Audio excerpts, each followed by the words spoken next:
in this chamber with a heavy heart, weighed down by grief, with a spirit stirred by righteous indignation, and with a profound sense of national covenant broken. Mr. Speaker, we must today confront a truth as painful as it is undeniable. Our healthcare system, the sanctuary to which citizens flee in their most fragile hour, failed. It failed catastrophically, and it failed fatally. Let me be emphatic. This is not a partisan matter. Therefore, this chamber must not descend into the usual theater of political point scoring. It is not about the NDC nor the MPP. This transcends political advantage. Mr. Speaker, this is about a human being, a young Ghanaian citizen. His name was Charles Amissah, a 29-year-old man in the prime of his life, reportedly employed by Promasidor Ghana Limited, who should, by every moral and legal right, be alive today. Instead, he perished. He died in the back of an ambulance, virtually on the streets of our capital city, because the institutions mandated to protect life turned him away. Mr. Speaker, on the 9th of the 6th of February 2026, Charles Amissah was involved in a hit-and-run accident at the Circle overpass. At 10:32 p.m., the ambulance 15 received a distress call. At 10:33, it mobilized. At 10:35, it was on site. Let the record show the Ghana Ambulance Service performed its duty with professionalism and dispatch. They found him bleeding profusely. They assessed him. His vital signs were recorded. Blood pressure 120/90, pulse 100 beats per minute, oxygen saturation 99%. These were the vital signs of a living man, a man with a fighting chance. They stabilized him, controlled the hemorrhage, and rushed him to the gates of hope. But hope, Mr. Speaker, was met with a closed door. At the police hospital, they were told, quote, no bed, end quote. At the Rich Hospital, the answer was the same, no bed. At Kolebu Teaching Hospital, our premier medical facility, they were rejected again. Let us be what this means. At none of these facilities was triage conducted. At none were vital signs that even taken. Charles Amissah remained in that ambulance, his life ebbing away, while the institutions established by the Republic of Ghana to save him refused to receive him. After approximately 30 minutes of this shameful odyssey, he went into cardiac arrest. Despite the effort of the ambulance crew, CPR yielded no response. He was pronounced dead.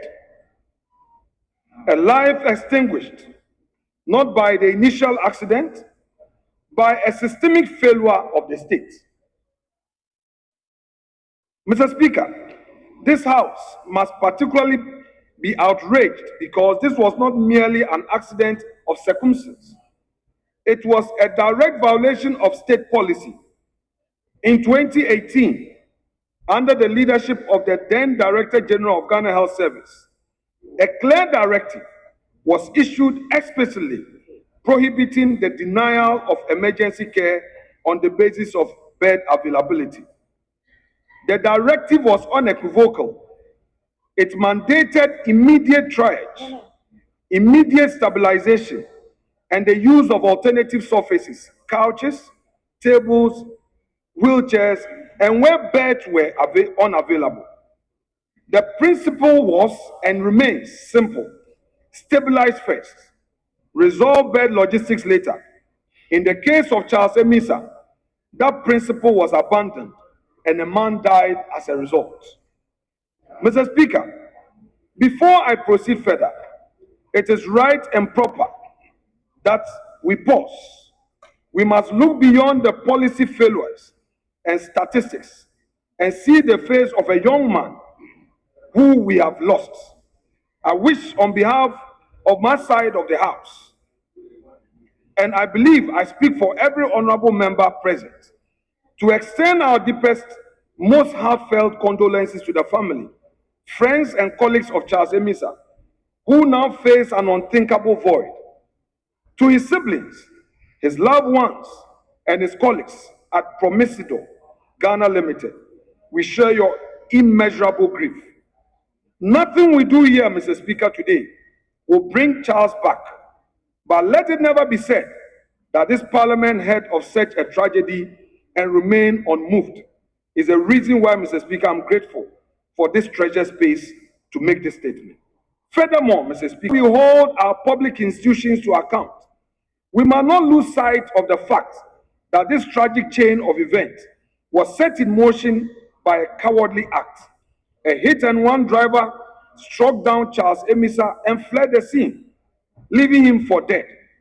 I therefore call upon the Ghana Police Service to deploy every resource, every investigative technique, and every intelligence capable at their disposal to track down and apprehend this individual. Justice for Charles demands that the person whose reckless actions precipitated this nightmare be found and made to answer fully before the law. Let them know that the long arm of the Ghanaian state will not tire until they are brought to account. Mr. Speaker, I respectfully invite this honorable House not to be silent over this. Now we must act. We are informed that the ministry and HEFRA have launched investigations. We welcome these actions, but let no one mistake executive inquiry for parliamentary oversight.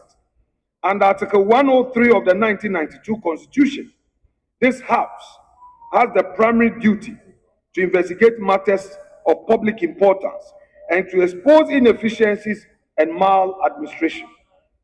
Therefore, in all humility, but with firmness of mind, I call on the Health Committee to be immediately empowered to do the following. One, and Mr. Speaker, with your directive, summon the chief executive officers and heads of emergency units of the 3 hospitals involved.